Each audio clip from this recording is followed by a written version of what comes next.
భగవంతుడిని కళ్ళతో స్వయంగా చూడాలనుకోవడమే లక్ష్యంగా పెట్టుకోకూడదు. రాయిలో పరమాత్మ ఉంటాడు, చెట్టులో పరమాత్మ ఉంటాడు, ప్రతి ప్రాణిలో పరమాత్మ ఉంటారు.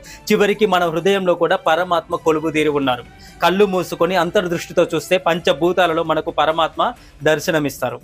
దైవ సాక్షాత్కారం అనేది ప్రతి భక్తుడి యొక్క కోరిక. ఒక శిష్యుడు గురువు గారి దగ్గరికి వెళ్ళి, గురువర్య, నేను దేవుణ్ణి నా కళ్ళతో స్వయంగా చూడాలనుకుంటున్నాను అన్నాడు. గురువు గారు నవ్వి ఊరుకున్నారు. అయితే పరమేశ్వరుడి యొక్క దర్శనం కోసం గురువుగారు ఏదైనా మంత్రం ఉపదేశిస్తారని ఆ శిష్యుడి ఆశ. మధ్య మధ్యలో గురువుగారిని వచ్చి కలిసేవాడు. వచ్చిన ప్రతిసారి గురువుగారిని ఇదే ప్రశ్న వేసేవాడు.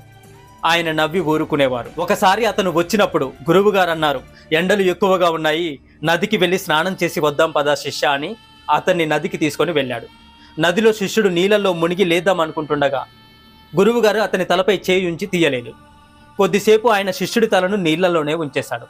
శిష్యుడు ఊపిరాడక గిలగిలా కొట్టుకుంటూ